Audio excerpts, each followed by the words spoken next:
Point nuclear power plant on the banks of the Hudson River, about 40 miles north of New York City.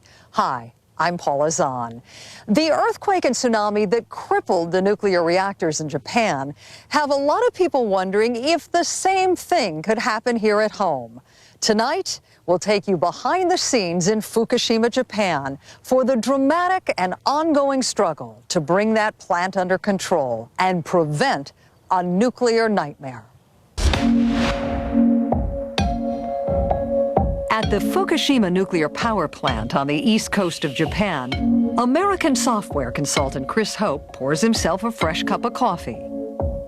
After 21 days in Japan, he's looking forward to getting back home to Idaho. It's a run-of-the-mill day at the plant.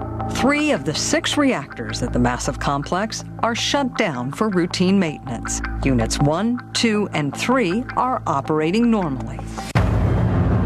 2:46 p.m. It happens.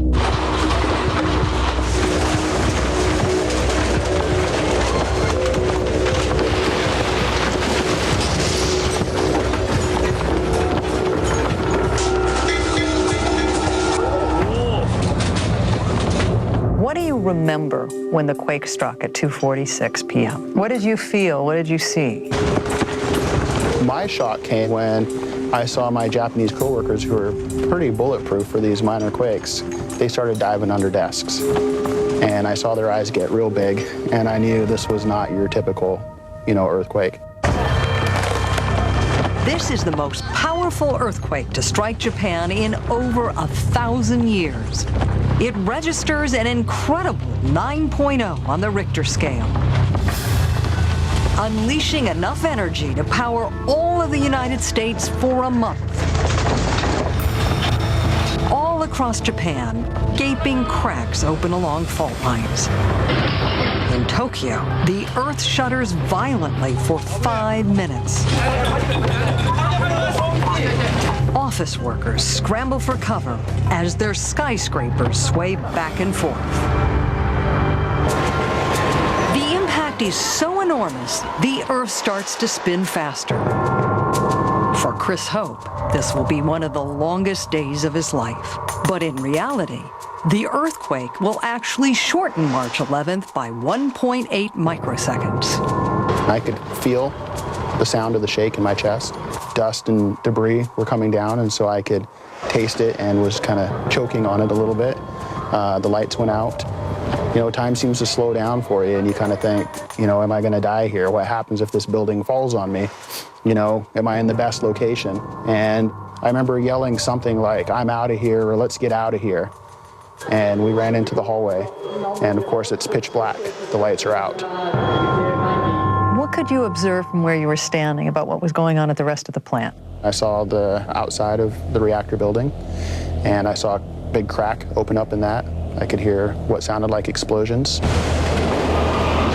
I could see the big exhaust smokestacks that were swaying back and forth. I thought for sure those were going to fall over. The immediate crisis for workers is the loss of electricity.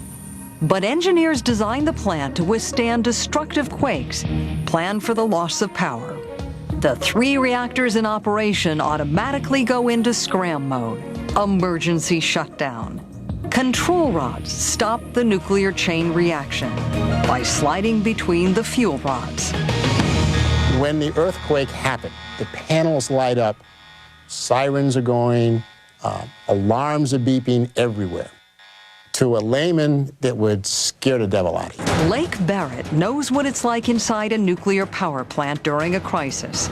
He directed the containment and cleanup effort at 3 Mile Island. Now, these operators are trained for this, so even though it looks like complete chaos and pandemonium, they are at their stations doing what they need to do. I knew how redundant a lot of these plants, they got backup systems on top of their backup systems, and so I had no fear. Despite the crack Chris noticed in the thick steel and concrete containment structure, the plant appears to have survived the earthquake. But another destructive force is bearing down on not just the plant, but a vast stretch of Japan's east coast, a giant tsunami. Up the coast from the Fukushima power plant, Supporters of the marine wildlife organization Sea Shepherd are in the town of Otsuchi to monitor fishing practices that threaten porpoises. We started to feel the earth shake. We are currently experiencing an earthquake.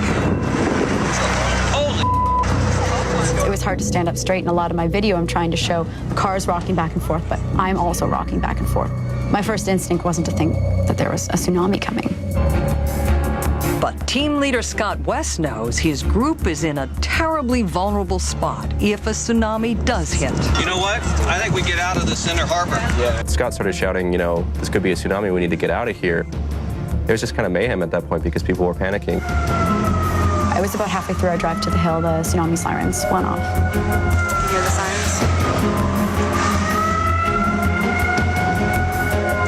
The group makes it to high ground just before the massive tsunami strikes. It was just a matter of minutes, wasn't it? It was. Between life and death. It was.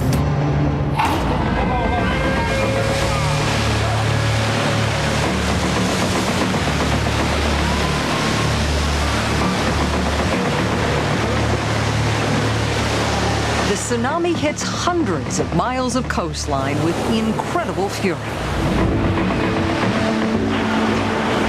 Entire towns are wiped off the map. In a matter of minutes, more than 13,000 are killed. Thousands more go missing. 500,000 people lose their homes. The numbers are staggering. From their hilltop perch, Mike and Tara watch helplessly as the tsunami overwhelms the fishing village of Otsuchi. Look, in the distance. God, there is a freaking house floating. This is unreal. Their close-up view makes the experience deeply personal. I wonder if there's a person in that house, and then it struck me. There could be, you know, there was a house that was floating by. But I still haven't really processed it because no one teaches you how to deal with that. The swirling ocean water sweeps away the bits and pieces of countless lives. A thriving town is being reduced to little more than a debris field right before their eyes. I was thinking to myself, am I really witnessing a town disappear right now? There's fires everywhere. The whole town is underwater.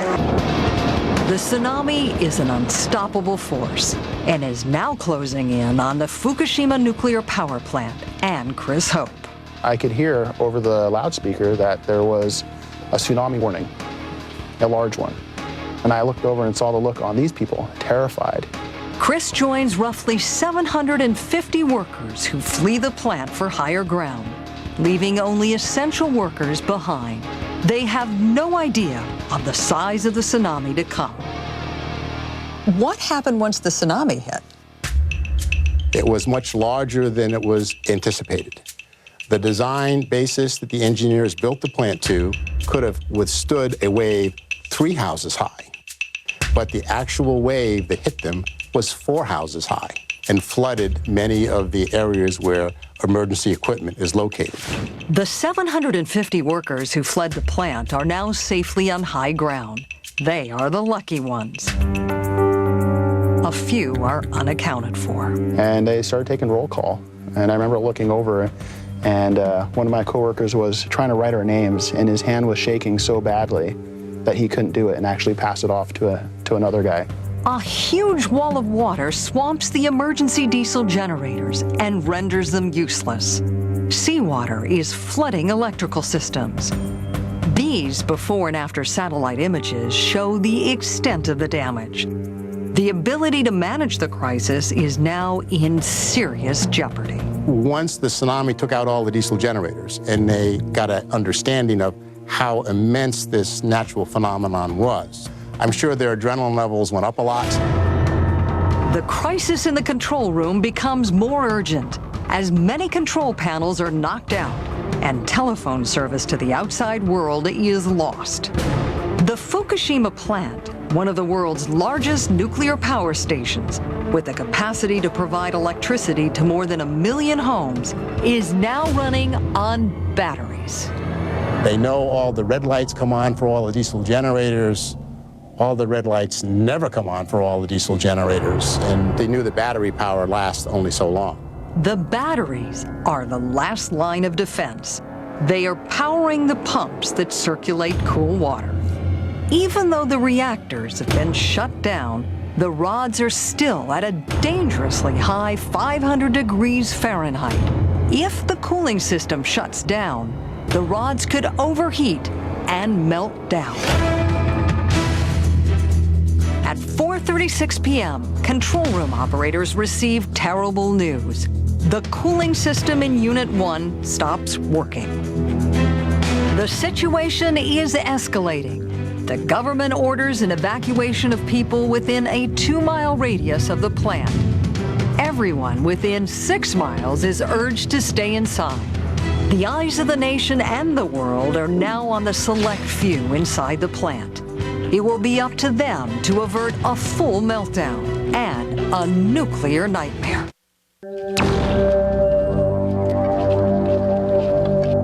In Japan, this is the morning after. The destruction from the earthquake and tsunami is appalling. The numbers of dead and missing, heartbreaking. An urgent relief effort is underway, but it's a daunting task. Roads and rails are now twisted ruins. Power and communication lines are down. It's hard to imagine how this part of the world will ever return to normal. The massive Fukushima nuclear power plant that sits on the Pacific coast is now a crippled giant. There is no electricity. Cooling systems have been knocked out. Unit 1 is overheating. Workers put on radiation suits and masks. They must improvise some solution, but with no power, they are literally working in the dark. Basically, they were dealing with 5 critical things at once. So it is a very traumatic situation. I mean, the pressure is immense on these folks. In the control room, engineers are devising emergency plans even before they can properly assess the damage to the plant. In the small fishing village of Otsuchi, the damage is painfully obvious. The air's filled with smoke. Through an eerie haze hanging above the harbor, Tara Millen and her colleagues from Sea Shepherd are overwhelmed by the scene below. There's no emotion that can describe it because you're just standing there in complete shock. Like, how could this happen? As they make their way down the hill, it's clear the only way out will be on foot. Each step takes them closer to the destruction they barely escaped. This is what our road used to be. Last night it was flooding with water. Power poles were down, the power lines were live and on the ground. We didn't know if they had power in them, so we traversed over them carefully. Watch out for the power lines. It was just complete devastation. Like, you know, cars turned over. The tsunami wall was under the water. It was a huge wall. It was, you know, this thick. We're currently traversing our way, trying to get out of here. We got past the spot where the road had broken. The road was literally cut in half, and there was, you know, a waterfall going through it, and it was just completely surreal. Just 24 hours before, this thriving waterfront was bustling with activity. Now, it's silent and still. Maybe 1% of the houses were still standing, and the only house that was standing that I could see is where everybody was sleeping that night. It was strange because we were there earlier in the day, and you look in every direction, there's just absolutely nothing. We hiked all the way up this hill and up and around. Found a community of people. I think this is where they used to live. They were devastated. You could tell, and they were in shock just as much as we were. Are those what I think they are? Yep. Oh my God, Oh, goodness. You know, they had these beds laid out, and I didn't realize it when I was looking at them. I thought that's where they slept, but it was their family members who had died that were piled on these beds under blankets. I'd never seen a dead person before, so it hits home to you that we weren't that far from being the same. Tara is 5,000 miles from home, face to face with a small group of strangers who are in the throes of an unimaginable tragedy. They don't speak English. Tara doesn't speak Japanese. The only thing they share is a common humanity. What were they able to communicate Sadness, to but still love because, you know, they offered food to us. They've made special little rice balls for everybody so that they could, you know, eat them. And I mean, it's the generosity I was astounded by. It is a remarkable moment of grace and dignity. Tara and Mike decide to try to make their way to the inland city of Tono, 27 miles away. This is it. It's the last we will likely ever see of Hatsuchi.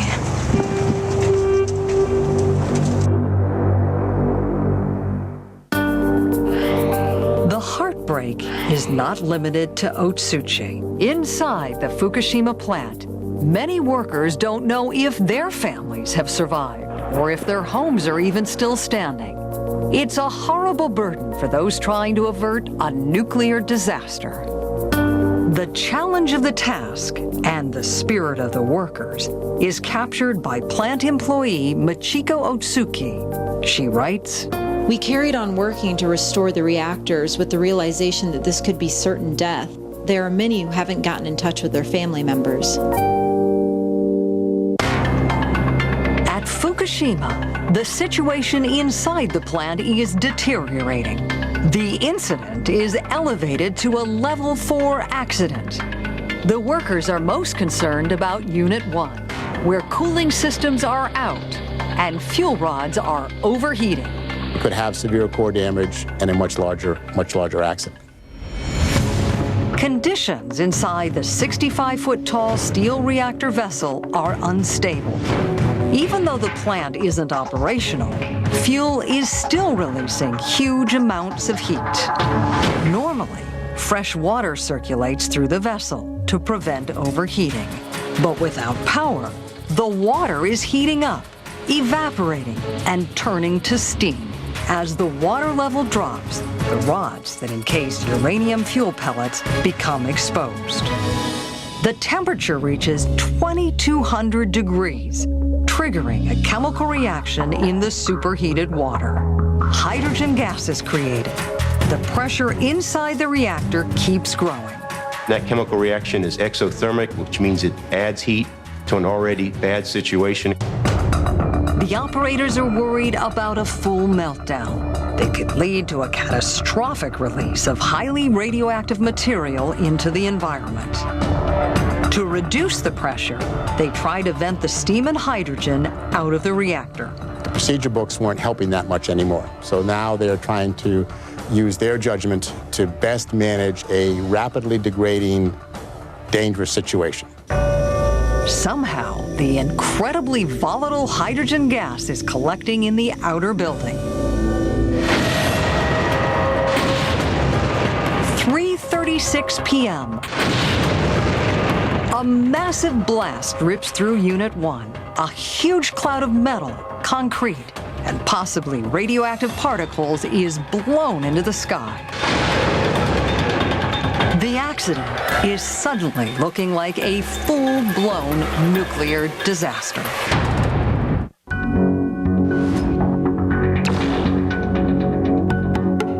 The crisis at the Fukushima nuclear facility seems to be spiraling out of control. The focus is on trying to prevent another massive explosion, like the one that blew apart the reactor building in Unit 1. How dangerous was the explosion? Well, if you're local to the explosion, it's the debris of the steel falling out of the sky. Huge multi-ton pieces of steel that were thrown up hundreds of meters and it fell down.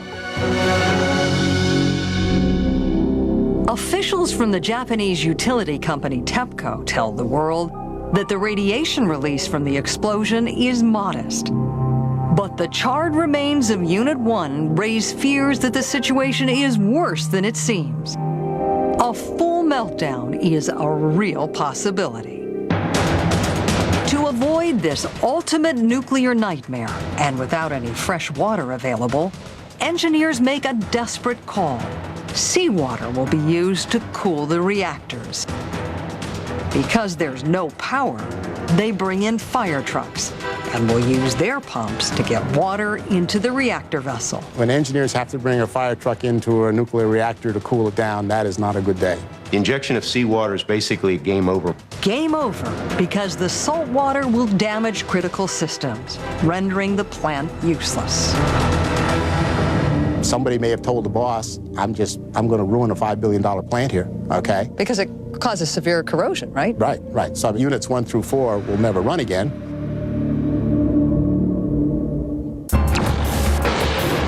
The footage of the Unit 1 explosion plays again and again on television and the internet. Tara Millen, Mike Voss, and the team from Sea Shepherd watched the crisis unfold from a hotel. After a harrowing 13-hour walk, they were able to hitch a ride to the city of Tono. They're exhausted and in a state of shock. Now the news of an explosion and the threat of radiation is almost too much to bear. Were you truly concerned about exposure to radiation? We certainly were. We said, let's get as far away from this area as we possibly can. Because I didn't realize up until that point that the radiation was that bad until people in Tono were panicking. At that point, it just didn't seem like reality anymore. Our minds were just, we need to get home and we need to get out of here. Mike, Tara, and their colleagues find a ride out of Tono. Before long, they'll be on a flight home.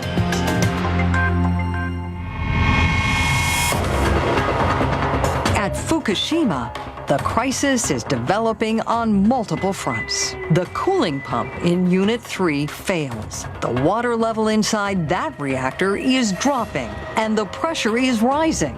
But before they can add water, they must release gas. The pressure inside the reactor vessel is 1,000 pounds per square inch. The firewater pumps can't develop that much pressure. So there was a need to reduce the pressure in the reactor vessel down to below the point where the pumps could actually send water into the reactor vessel instead of being stuck pumping and deadheading against such high pressure. In order to reduce pressure, there are relief valves on the main steam lines that the workers can open to bleed off some of the pressure, kind of like on an air car tire. You open up the valve, you allow some air to come out of the tire. The workers will open up the relief valves, bleeding off pressure of the reactor vessel down to the point where the makeup pumps could do their thing and inject seawater. But before workers can even catch their breath,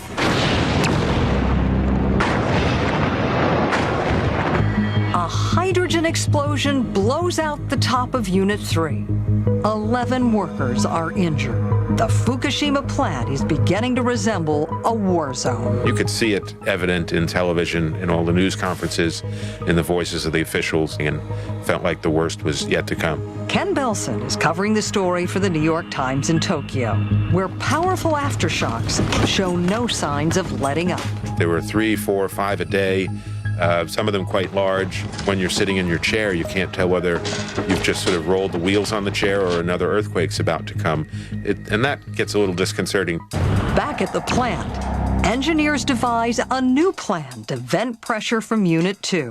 It will require an incredibly dangerous mission. The engineers or plant managers sent operators up into the Unit 2 reactor building, and they took out large 20-foot panels out of the wall. They improvised it. They improvised this. They thought out of the box and took that panel out to allow the hydrogen gas to diffuse out of the building. When they removed the panel, explosive hydrogen gas and steam escape. The procedure is a success. At dawn, yet another explosion rocks the plant. The roof is blown off Unit 4. Around the plant, radiation levels spike. Iodine-131 and cesium-137 are in the air, threatening to penetrate workers' bodies, damage DNA, and cause sickness or cancer. You don't want to breathe it into your lungs because then you get a dose inside your body. That's why they wear suits and they wear respirators. Radiation poisoning is on the mind of American software consultant Chris Hope. He was inside the Fukushima complex when the earthquake hit. Now back home in Idaho, he's checked for radiation exposure. Nothing is found, but he's still haunted by what's happening in Japan. The experience has left him shaken and humbled. I'm kind of reliving those few minutes where I really did feel like I was going to die, you know. To have a near-death experience like that, it's an experience that I'll, you know, take with me the rest of my life. At the plant, it's an uphill battle. The Japanese Prime Minister appears on television to urge everyone within a 19-mile radius to stay inside and close their windows and doors. Conditions are dangerous. 750 workers evacuate. Only 50 remain to man the pumps bringing seawater into the plant. They become known as the Fukushima 50, and a worried world is watching their every move.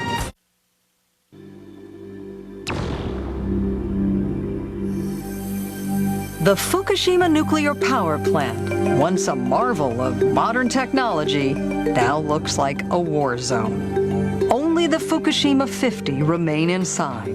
Their mission is to keep fuel rods from overheating and generating gases that could trigger an explosion. They look like a small band of fighters dodging enemy fire. But this enemy is silent and invisible. Workers use Geiger counters and dosimeters to measure the danger. Each of the workers is carrying a series of dosimeters. Dr. Robert Gale, an expert on the links between radiation and cancer, has been advising officials in Japan about the current crisis. 2 of the dosimeters that they wear are intended to capture external radiation. And a 3rd kind of dosimeter is intended to try to capture the amount of radiation that's internalized, that you might inhale or might ingest. The workers appear to be gaining some ground.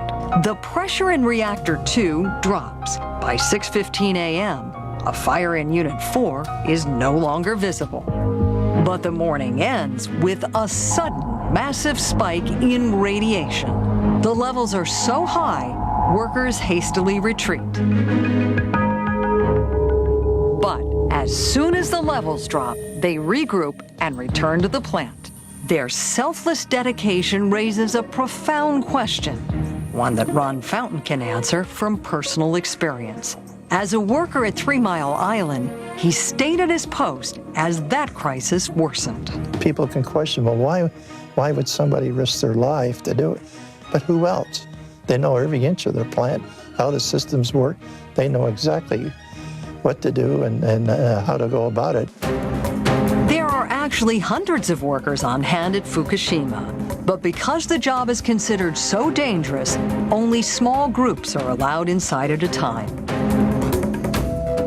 Do you think the workers that are being rotated in and out of the Fukushima plant are prepared to die to save the plant? Oh, yes. I think some of them already think they are dying. I mean, that may not be true, but they were ready to do that if that's what it would take. The commitment is that great. It is. Do you consider those workers heroes? Oh, yeah. Sure they are. Japanese Prime Minister Naoto Kan tells the workers, retreat is unthinkable. You are the only ones who can resolve the crisis. Many see the Fukushima workers as modern-day samurai, following the ancient Bushido code of honor, duty, and sacrifice. You never have a choice. The way you're trained, you're just expected to go in there, no matter how dire the circumstance. It's my understanding from talking to colleagues is almost the reverse. Yes, you have a choice. Nobody has to go and do this, but they had people lined up volunteering to go. Which is extraordinary. Mm-hmm. Yes. Conditions for the men are incredibly difficult. They sleep wherever they can find space. Food and water are rationed. Radiation is a constant threat.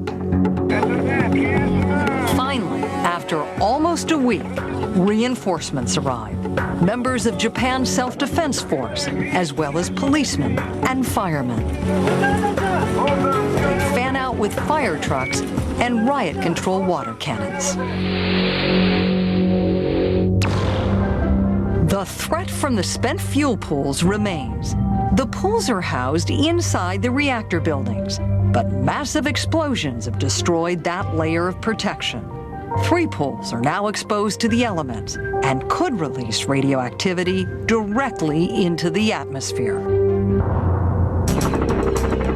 From the air, 2 Chinook helicopters began to douse the fuel pool of Unit Number 3 with seawater. The helicopters are retrofitted with lead plates to shield them from radiation. The pilots are also wearing full radiation suits.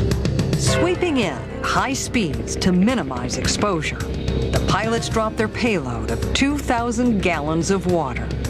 Their mission may have another benefit. They were really trying to scrub those potential isotopes being released from those pools rather than letting them continue to loft into the air. For plant managers, worker safety is an ongoing concern.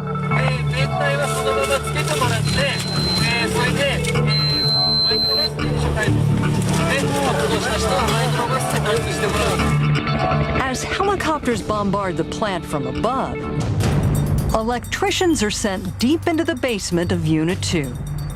They struggle in hellish conditions to run electrical cables.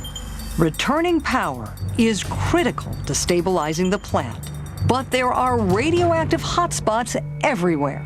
You have 20 minutes to get this cable from here to there. The thing's ticking how many minutes you have. They'll say you have 10 minutes left, you have 9 minutes left, you have 8 minutes left. And so they were under pressure to get the cable for the next team to come in and pull the cable the rest of the way so that they could get power back to the control room. All over Japan, things come to a standstill as people observe a moment of silence to honor the dead and missing from the tragedy that struck exactly 1 week ago. In Tokyo, officials raised the status of the nuclear crisis to level 5. They're literally in combat. The stress levels have to be tremendous. Fukushima workers are now dealing with an accident on a par with the 1979 Three Mile Island crisis in Pennsylvania.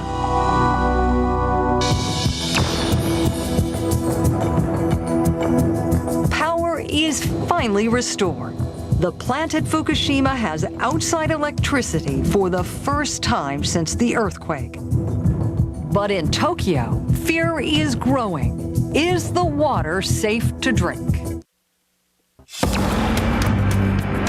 The crisis hits home for the 13 million people of Tokyo. After multiple blasts at the Fukushima plant, helpful winds carried most of the radiation out to sea. But a change in the weather now sends radioactive particles 150 miles in the opposite direction, straight towards the capital. Experts believe rainfall is dumping the cancer-causing agent iodine-131 into reservoirs that supply water to the city. Officials announced that drinking water contains twice the legal limit set for infants. The announcement triggers a rush to stores and a run on supplies throughout the city. It's hard to buy a bottle of water in the store anymore because people have panicked. But some experts say the response is out of sync with reality, that the level of radiation is not posing a serious threat to anyone's health. The issue is, what do these action levels mean? Can you drink that glass of water? Yeah. Can you drink 100 glasses of water like that? Absolutely. Your risk is not going to be any greater than if you take a transcontinental airplane flight. Officials in Tokyo announced that radiation levels have dropped and the water is once again safe to drink for everyone. But the news seems to have little impact. A sense of fear and betrayal is growing. What's safe to eat? Is it really safe to drink the water? My wife is pregnant now, so we're very worried. I'm afraid we'll all end up with radiation poisoning. I wish the government would take clearer steps to deal with the problem. At Fukushima, the battle to cool the reactors continues. It's been a frustrating process. 1 step forward, 2 steps back. Progress followed by complications. And now, one of those complications is seriously hindering operations. The massive amount of water being sprayed and pumped into the plant has nowhere to go. Radioactive water is spreading everywhere, but managers still send a team of electricians into a flooded section of Unit 3 in an effort to rewire control panels needed to activate pumps essential for normal cooling operations. They're working in basement, so it's pitch black. It's wet. They're on stopwatches. They know they can only be there so many minutes. 12:10 p.m. The water the electricians are slogging through turns out to be much more contaminated than expected. 2 workers suffer radiation burns. They're evacuated to the hospital. The incident is alarming. So are new readings throughout the plant. The water in the basement of Unit 2 is blistering. It's more than 100,000 times higher than normal. The news sends shockwaves through the operation. Engineers suspect the problem might be in the reactor cores themselves. If they've been breached and are leaking, it would be terrible news. And as more earthquakes and aftershocks hit the region, Unit 2 appears to be especially vulnerable. One of the consequences of the feed and bleed mode is the more and more water you put into a containment structure that's receiving aftershocks and smaller earthquakes increases the chance that the structure fails or collapses due to all that additional weight. Another setback. An 8-inch crack is discovered in a concrete trench near reactor number 2. Highly radioactive water is pouring directly into the ocean. Anything that missed the spent fuel pools or overflowed the spent fuel pools made its way back into the basement of the reactor building, and apparently some of it also got into the turbine building, which caused some problems. Workers attempt to plug the leak. Filling the trench with cement doesn't work. Neither does a polymer of sawdust and shredded paper. Finally, the leak is plugged successfully by injecting liquid glass directly into the bedrock beneath the trench. It's 3.5 weeks into the crisis, and workers are waging battles on 2 major fronts.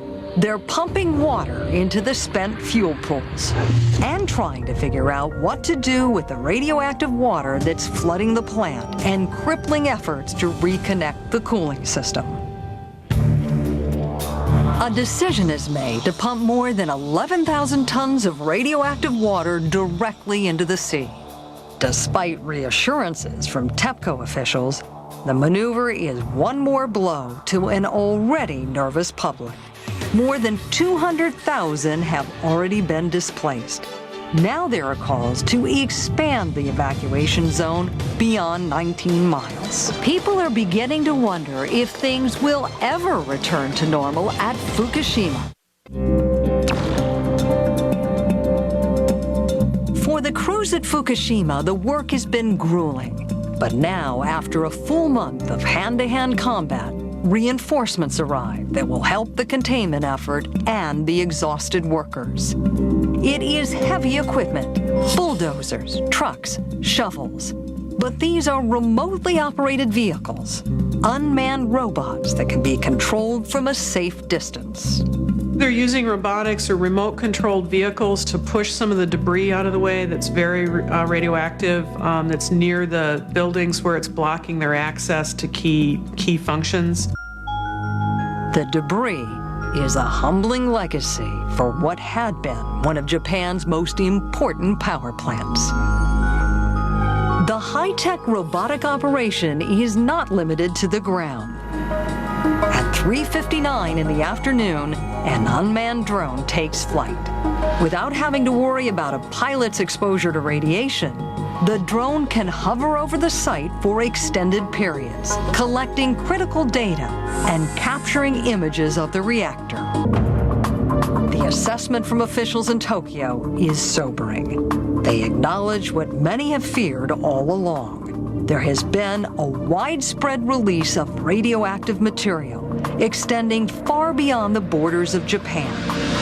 The situation at Fukushima is officially raised to a level 7 major accident, the highest disaster rating for nuclear power plants.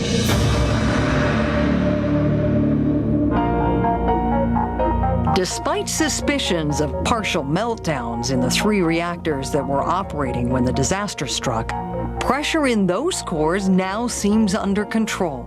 No one is declaring victory, but after 33 harrowing days, it appears that the workers have at least achieved something of a stalemate. What has most impressed you about what you've heard about what those workers have been up against and what they've been willing to do? What's impressed me the most is the length of time they've been dealing with this, and it hasn't changed much. Control will be regained over the core cooling and the spent fuel pool cooling. I'm not sure whether it will be this week, next month, or next quarter, but at some point that's going to happen. Then we can shift from a crisis management mode into a recovery mode.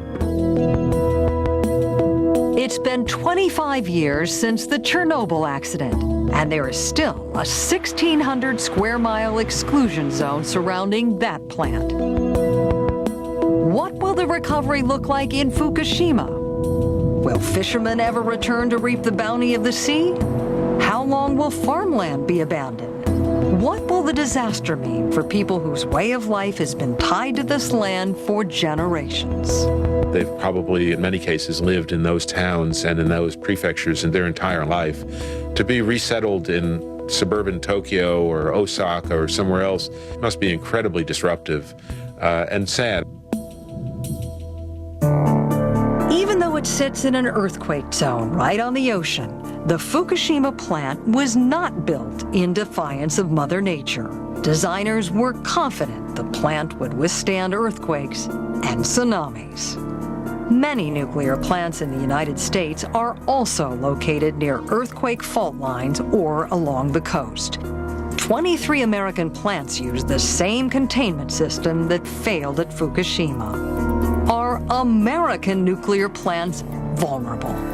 I think one of the lessons learned from Fukushima is that the scope of the disaster could be so large that it may overwhelm our emergency response capabilities as it did in Japan. Around the world, there are more than 400 plants in operation. Can we really plan for every contingency? Is it possible to guarantee the safety of nuclear power? The future may be beyond our vision. The question remains if it's beyond our control. I don't know what the world is going to do following Fukushima, and none of us will know till months go by or years go by.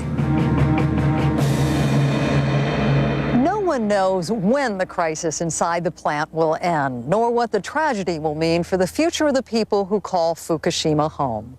In America, about a third of our population lives within 50 miles of a nuclear power plant. Around 20 million people live near the Indian Point plant behind me.